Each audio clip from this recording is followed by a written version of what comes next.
In 1992, I felt like I had made a big mistake. Katie and I and our two little boys had moved from Alaska to Sewanee, Tennessee, so that I could go to seminary to become a priest in the Episcopal Church.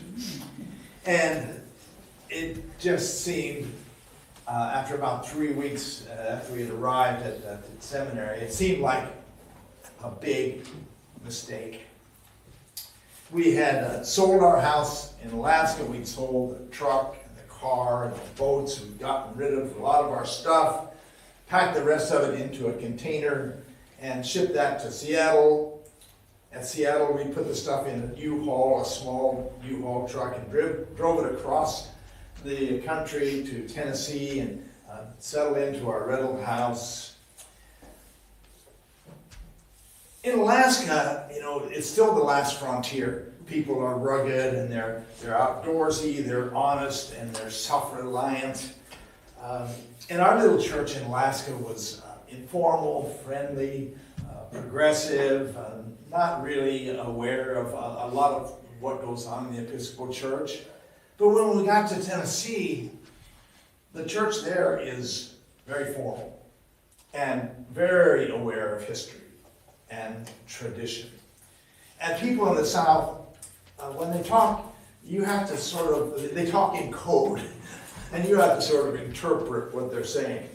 When they say, bless your heart, they're not giving you a blessing.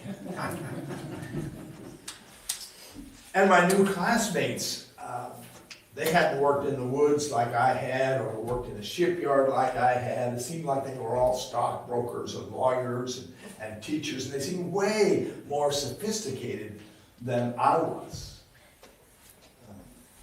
And the other spouses were much more traditional spouses than Katie. They were used to just supporting their husband, whatever he did.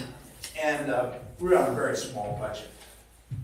And so Katie and I sort of felt really out of place and lost at sea. It was so hot and so humid. You step out of your air-conditioned house, it felt like you were going into a sauna. You start sweating right away. The boys hated it. Katie hated it. I thought, I have made a big mistake. I wish I could just put the stuff back in the U-Haul and go back to Alaska. But, we sold everything. We moved across the country. We couldn't go back anymore. So we buckled down and we just made the best of it. And by the end of 3 years, we loved Tennessee. And we loved the seminary and our friends there. So somehow, God made it work. I believe that God led us there, and I believe that God helped us get through that experience of 3 years. Well, in our story from the Acts of the Apostles today, a man named Saul realizes he has made a big mistake. Saul was raised a good Jew in a good Jewish family. He was a Hebrew, born of Hebrews. He was educated under one of the most famous rabbis in Israel. He was zealous for the law of Moses, and he was devoted to persecuting Christians and stamping out this new sect. He believed that Christians were heretical and blasphemers. So it says, breathing threats and murder, he went to the high priest to get papers to arrest the believers at the church in Damascus so he could bring them to Jerusalem and have them prosecuted for heresy. I can just see him storming on the road to Damascus full of fury and frenzy and curses and storming along that road when all of a sudden everything fell apart. A bright light shone around him and he fell to the ground and he was blinded. And he heard a voice saying to him, Saul, Saul, why do you persecute me? And he said, who are you, Lord?